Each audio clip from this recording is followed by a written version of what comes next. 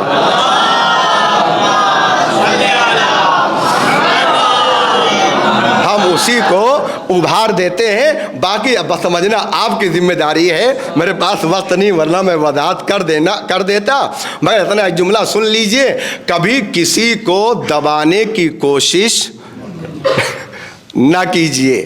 اللہ بتا رہا ہے، روزانہ ہمیں سمجھا رہا ہے، تم جسے دباؤ گے اسے اٹھا دینا، اسے سر بلند کر دینا، اسے بلند کر دینا، یہ ہماری ذمہ داری ہے۔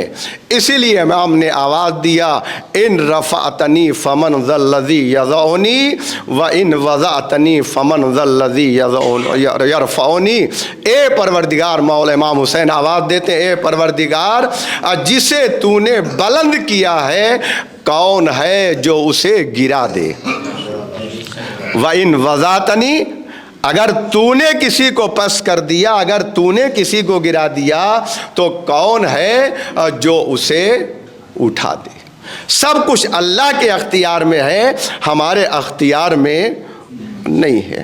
ہم نے دانہ ڈالا، زمین کو لائے کے کاش بنایا، اب پھر بھی دانے میں اتنی طاقت نہیں ہے، دانے میں اتنی قوت نہیں ہے کہ وہ اپنا سر اٹھا سکے۔ وہ بھی اتنا باریک پودا، نسیم سحری بھی چل جائے تو وہ کبھی ادھر جھک جاتا ہے اور کبھی ادھر جھک جاتا ہے۔ آخر اس دانے میں اتنی طاقت آئی کہاں کہ اس نے زمین کا سیرا چاک کر کے اپنے سر کو اٹھا لیا۔ اللہ نے بتایا اور سمجھایا، یاد رکھو تمہارے دانے میں طاقت نہیں ہے بلکہ ہماری عطا میں طاقت پائی جاتی ہے۔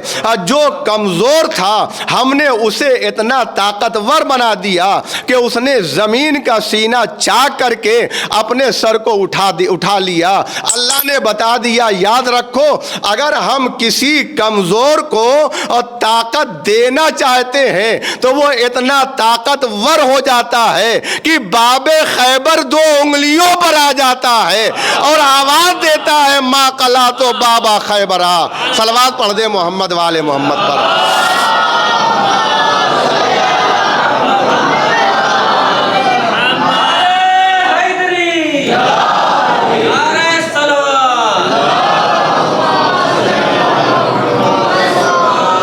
آپ یہاں تک پہنچ گئی، اب آخری بات سن لیجیے، اس کے بعد ربط مصائب آپ کی زحمت تمام کہ مولا کائنات نے اعلان کیا ما قلا تو بابا خیبرہ بقوت الجسمانیہ بل بقوت الربانیہ، میں نے باب خیبر اپنی جسمانی قوت سے نہیں اکھاڑا بلکہ کس سے؟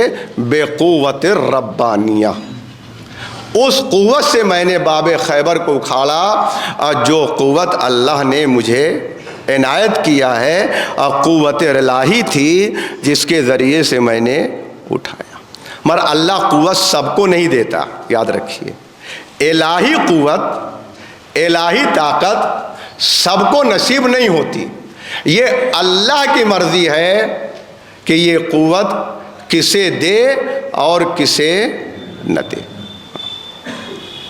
ہم آپ جانتے ہیں کہ پیغمبر اسلام نے غدیر خم میں مولا کائنات کو اپنے ہاتھوں پر اٹھا کر کے کیا اعلان کیا؟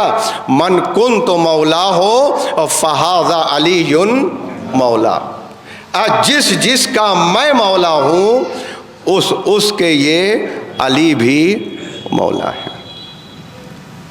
اس حدیث میں 2 مرتبہ مولا پیغمبر اسلام نے ایک بار کہا اپنے لیے من کن تو مولا، میں جس جس کا مولا، دوبارہ کہا فہذا علی مولا، اس کے علی بھی مولا، یعنی اب 2 مولا، ایک رسول اللہ اور ایک مولا کائنات۔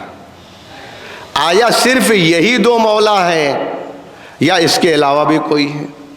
مگر پیغمبر اسلام نے جب خصوصیت کے ساتھ اعلان کیا کہ میں جس جس کا مولا ہوں اس کے علی مولا ہے، اس کا مطلب یہ ہوا کہ اس وقت صرف 2 ہی مولا تھے، ایک علی اور ایک محمد، ایک رسول اللہ اور ایک مولا کائنات، اور کوئی تیسرا مولا نہیں تھا۔ اب آپ یہ بتائیں، جب یہ دونوں مولا تھے تو باقی لوگ کیا تھے؟ جب یہی 2 مولا تھے بھئی باقی اور انسان تھے کہ نہیں تھے؟ سارے لوگ تھے، بڑے بڑے اصحاب کرام تھے، پیغمبر اسلام کے ساتھ رہنے والے تھے، سارے مسلمان کتنے 1 لاکھ سے اوپر مسلمان وہاں پر جمع تھے، جو ابھی ابھی تازہ حاجی بن کر کے آئے تھے، نمازی بھی تھے، روزہ دار بھی تھے، اور ساری چیزیں۔ پیغمبر نے کہا یا تو میں مولا اور یا تو علی مولا، تو باقی کیا؟ مسلمان باقی کیا؟ تو یہ بات طے ہے، ایک صلوات پڑھ دے محمد والے محمد پر۔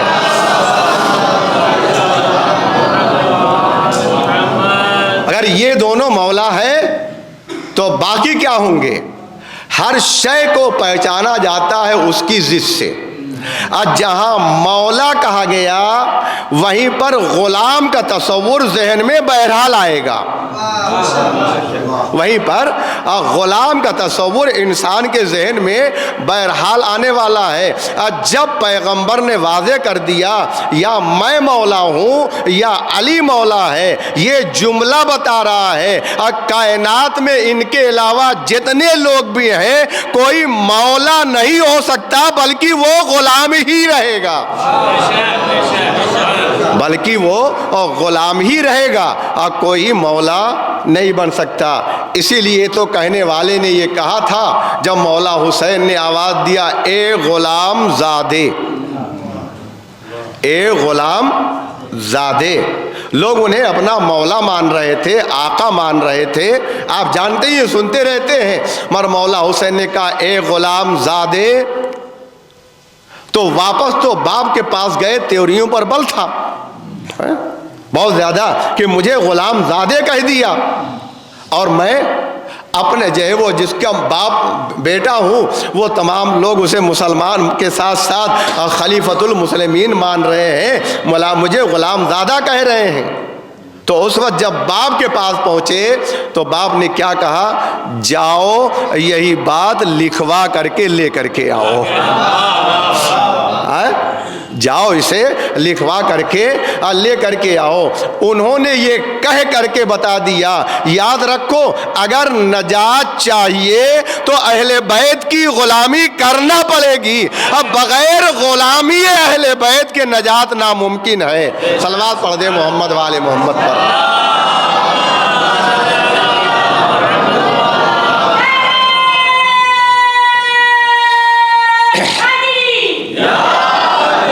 اب آپ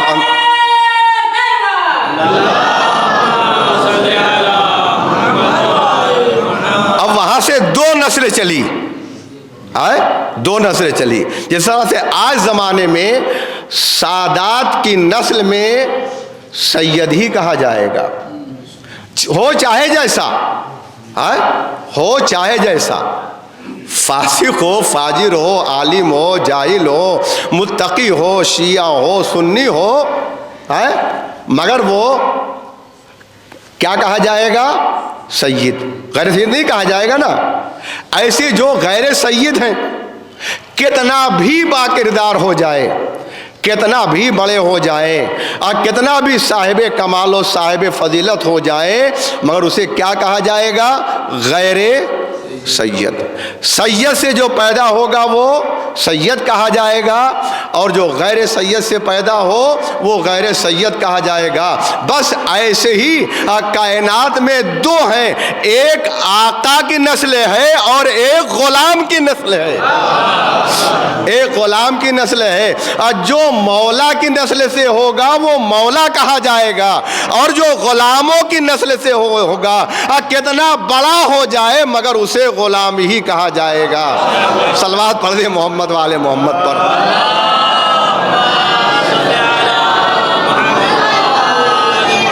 ربط مصائب آپ کی زحمت تمام، دو نسلیں، ایک غلاموں کی اور ایک آقاؤں کی، مگر اس ذات کا کیا کہنا جو نسل میں تھا آقاؤں کی، جس کی نسل مولا کی نسل تھی، مگر جب تک زندہ رہا تب تک اپنے کو غلام ہی کہتا رہا، پوری زندگی اپنے کو غلام کہا۔ وہ کون؟ میرا آقا عباس، میرا مولا عباس۔ اب پوری زندگی چاہے مولا حسن ہو چاہے مولا حسین ہو، ہمیشہ اپنے کو غلام ہی کہا ہے، اور مولا حسن و حسین کو آقا ہی اور مولا ہی کہا ہے۔ کیوں؟ اس لیے کہ جب ماں نے گھر میں قدم رکھا تھا تو آواز دیا تھا، اے میرے شہزادو، اے میرے شہزادو، میں تمہارے گھر میں ماں بن کر کے نہیں آئی ہوں، بلکہ میں تمہارے گھر میں تمہاری کنیز بن کر کے آئی ہوں۔ جب ماں کا یہ انداز تھا تو میرے آقا عباس نے پوری زندگی ہمیشہ اپنے کو غلام سمجھا اور غلام کہا، مولا حسین کو اپنا آقا کہا۔ شاید یہی راز تھا، شاید یہی راز تھا، جب پیدا ہوئے اپنے بابا کی آغوش میں آئے مگر آنکھوں کو نہیں کھولا، اپنے بڑے بھائی کی آغوش میں آئے مگر آنکھوں کو نہیں کھولا، مگر جیسے ہی مولا حسین کی آغوش میں آئے اور خوشبو محسوس کیا، اپنے آنکھوں کو کھول دیا، سلام کیا، تاکہ پہلی مرتبہ میری نگاہ اپنے آقا حسین پر پڑے۔ یہی نہیں، پوری زندگی غلامی کا انداز یہ تھا۔ جب 4 سال کی عمر تھی، مولا حسین بھی ہیں، مولا حسن بھی ہیں، مولا علی بھی ہیں، مجمع بھرا ہوا ہے۔ مولا حسین نے اپنے غلام سے کہا، مجھے پیاس لگی ہے، میرے لیے پانی لا دو۔ اور جیسے ہی مولا حسین نے اپنے غلام سے کہا، ابھی غلام اٹھنا چاہ رہا تھا، اور 4 سال کے سن میں مولا عباس نے آواز دیا، غلام تم بیٹھ جاؤ، میں پانی لے کر کے آتا ہوں۔ اور تاریخ گواہ ہے، مولا عباس گئے، ایک بڑے سے برتن میں پانی لے کر کے آ رہے ہیں، مگر اس پانی کو اپنے سر پر رکھے ہوئے ہیں۔ پانی چھلکتا ہے، کبھی بازوؤں پر آتا ہے، کبھی پشت پر جاتا ہے، کبھی سینے پر آتا ہے، اس انداز سے لے کر کے آ رہے ہیں جس میں پانی سے تر ہو گیا۔ اور ایک بار مجمع نے دیکھا اور خوشی کی لہر دوڑ گئی، اللہ اللہ یہ بھائی کا انداز ہے۔ مگر جیسے ہی مولا علی نے دیکھا میرا لال، آنکھوں میں آنسو آ گئے، آنکھوں میں آنسو آ گئے۔ کسی نے پوچھا مولا یہ تو خوشی کا موقع ہے، آپ کیوں رو رہے ہیں؟ جواب دیا جو میں دیکھ رہا ہوں وہ تم نہیں دیکھ رہے ہو، میں دیکھ رہا ہوں ایک دن آئے گا جیسے آج میرا لال اب تمام پانی سے تر ہے، کربلا کے میدان میں اپنے خون سے تر ہوگا۔ اور کربلا کے میدان میں 10ویں محرم کو وہ دن آ گیا جب حسین بھائی عباس کے سر پر گرز لگا اور پورا آپ کا جسم خون سے تر بتر ہو گیا۔ اور وہ وقت بھی آیا عباس اس دنیا سے رخصت ہو گئے۔ عزاداروں روایت سن لو، آپ کی زحمت تمام ہے، جزاکم اللہ خیر الجزا۔ روایت کہتی ہے جب بھی کوئی شہید مرتا تھا، جب آخری سانس لیتا تھا تو پیغمبر اسلام آتے تھے، مولا کائنات آتے تھے، مولا حسن آتے تھے، جام کوثر پیش کرتے تھے، جام کوثر دیتے تھے، وہ جام کوثر پیتا تھا اور آخری سانس لیتا تھا، اس دنیا سے رخصت ہوتا تھا۔ عزاداروں تمام شہداء نے آخری سانس اس وقت لیا جب جام کوثر پیا اور سیراب ہو گئے۔ جب میرے مولا عباس کا آخری وقت آیا اور پیغمبر اسلام آئے، عباس جام کوثر نوش کر لو، نہیں میں سیراب نہیں ہوں گا۔ مولا کائنات آگے بڑھے، عباس سیراب ہو جاؤ، نہیں بابا میں سیراب نہیں ہوں گا۔ مولا حسن آگے بڑھے، بھائی امتحان ختم ہو گیا، سیراب ہو جاؤ۔ مگر مولا عباس نے پانی نہ پیا۔ ایک بار فاطمہ نے جام کوثر ہاتھ میں لیا، ہاتھ میں لینے کے بعد آگے بڑھی، عباس فاطمہ التجا کر رہی ہے پیراب ہو جاؤ، جام کوثر نوش کر لو۔ جناب عباس نے رو کے کہا نہیں نہیں اے شہزادی، میں پانی نہیں پی سکتا، میں سیراب نہیں ہو سکتا۔ اب فاطمہ نے پوچھا عباس کیوں؟